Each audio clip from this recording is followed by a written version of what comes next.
जिंदगी मिला करती है कुछ कर गुजरने के लिए, मुस्कान मिला करती है बनकर बिखरने के लिए। ओढ़ कर चादर क्यों पड़ा है तू उदास, जिंदगी मिलती है जाग कर जीने के लिए। अब आप सुनिए प्रवचन विषय जब जागो तभी सवेरा। जीवन सफ़र का छठा पाथे है। जीवन को जानने के लिए और जीने के लिए जागना ज़रूरी है। जब जागो तभी सवेरा, जब जागो तभी सवेरा। जीवन एक बहुमूल्य संपदा है। इसका मूल्यांकन वही कर सकता है जिसके भीतर का दीप प्रज्वलित हो गया हो। अक्सर होता यह है, जिंदगी बीत जाती है लेकिन सूरज नहीं निकलता, सुबह नहीं होती। ऐसे में जीवन के तमाम हीरे हम पत्थर समझकर फेंक चुके होते हैं। जीवन की संपदा को पत्थर मानकर फेंकने वाले लोगों को यदि कोई समझाए कि जिन्हें तुम पत्थर समझकर फेंक रहे हो वे अनमोल हीरे हैं, तो वे बड़े नाराज़ होंगे।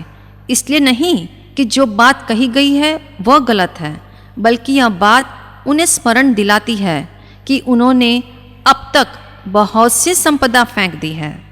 दरअसल जीवन क्या है यह हम पता भी नहीं कर पाते कि ज़िंदगी अपनी बाउंड्री को पूरी करने की तैयारी में होती है। जीवन में क्या क्या छिपा था इसका अनुभव भी नहीं हो पाता और जीवन हमारे हाथ से फिसल जाता है। साधारणतया सभी लोग इतने सौभाग्यशाली नहीं होते जो जीवन के सत्य को खोज पाएं। याद रहे, जीवन को जानने के लिए और जीने के लिए जागना अनिवार्य है। परमात्मा महावीर का कथन है, जन्म और मृत्यु के बीच जीवन का जो अति अल्प समय है उसे यूं ही सोने में गंवाना उचित नहीं है। मानव जन्म तो नींद से जागने का परम अवसर है। हमें जो भी साधन चाहिए वह सब तो मिले हुए है ही, सिर्फ जागने भर का उपक्रम ही तो करना है।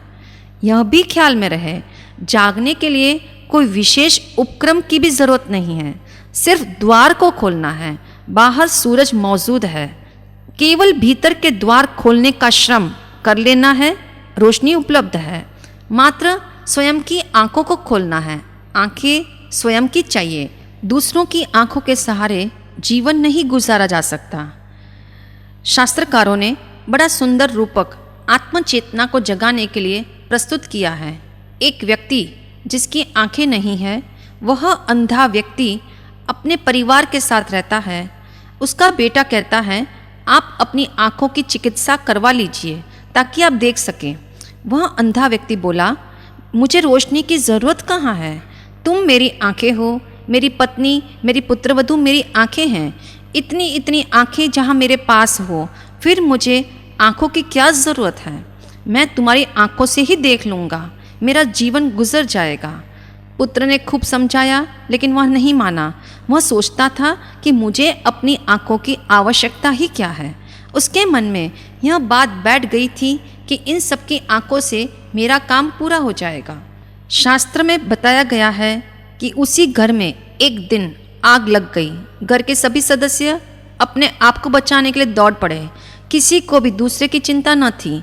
जब मृत्यु सामने हो तो स्वयं के सिवा नज़र भी कौन आता है।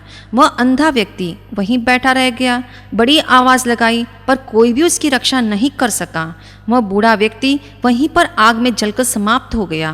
तात्पर्य यह है, आंखें स्वयं की चाहिए, दूसरों के सहारे जीवन नहीं गुजारा जा सकता। जिन वाणी कहती है, यदि स्वयं की आत्मा को जगाना हो तो पुरुषार्थ भी स्वयं को ही करना पड़ेगा। वास्तविक रूप से देखा जाए तो जागरण का द्वार भीतर है। जिसका अंतस सोया हुआ है वह जाग कर भी सोया है, और जिसका अंतस जागा हुआ है वह सो कर भी जागता है। भीतर की आंखों का खुलना बहुत महत्वपूर्ण है। सच तो यह है, भीतर की बंद आंखों को खोलने के लिए श्रम तो करना ही पड़ेगा। नींद चाहे तूफान की तरह क्यों न हो, किंतु जागरण तो दिए की तरह होता है। जितनी जल्दी जाग जाओ और चल पड़ो उतना ही अच्छा है। हम तो शोरगुल वाली ज़िंदगी जीने की आदत से बंधे हुए हैं।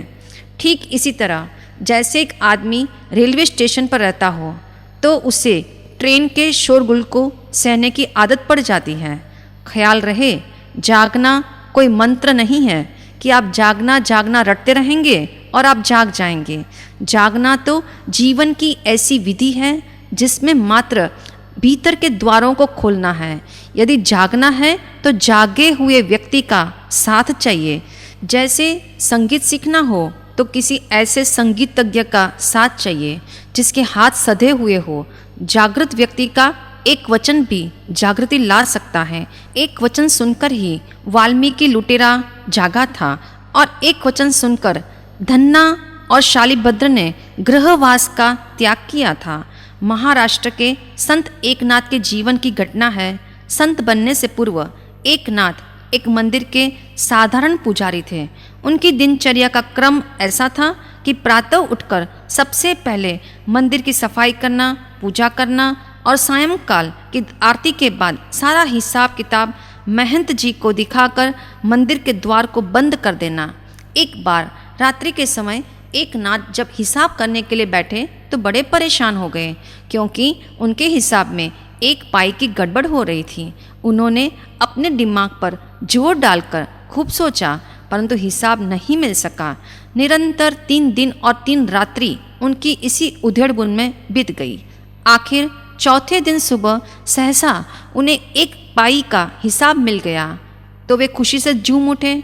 आनंदित होकर वे सीधे महंत जी के पास पहुँचे और खुश होकर कहने लगे, महंत जी, आज मेरी मेहनत सफल हो गई। जिस एक पाई का हिसाब मुझे 3 दिनों से नहीं मिल रहा था वह आज अचानक मिल गया है। यह सुनते ही महंत जी मुस्कुराए।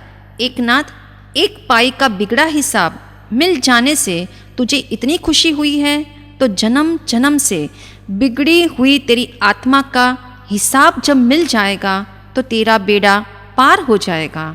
महंत जी के इस वचन को सुनकर पुजारी एकनाथ की आत्मा जागृत हो गई और उसके बाद वे संत एकनाथ बन गए। महापुरुष कहते हैं, जब भी मोह निद्रा में सोई हुई कोई आत्मा जागती है तो सर्वप्रथम उसकी दृष्टि बदलती है। दृष्टि के बदलने से सोचने और समझने का ढंग भी बदल जाता है। इस तरह जीवन की दशा और दिशा दोनों बदल जाती है। जब आत्मा भीतर से जागती है तब बाह्य घटनाओं का मूल्य स्वतः ही कम हो जाता है।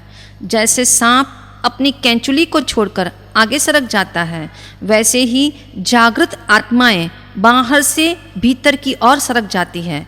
तब उसके जीवन का सूर्योदय हो जाता है। ख्याल रहे, एक बार आत्मा जागृत हो गई तो फिर उससे भूले नहीं होगी। ऐसा नहीं कि भूल करनी नहीं पड़ती या रोकना पड़ता है या लड़ना पड़ता है या याद रखना पड़ता है। उसकी हालत ऐसी हो जाती है जैसे आंखें खुली हो तो आदमी दीवार से नहीं टकराता अपितु दरवाजे से निकल जाता है। उसका आंतरिक और बाह्य जीवन निर्मल हो जाता है। जीवन का सच्चा पाथे यही है, सिर्फ जागो। जागरण की बेला हमेशा है।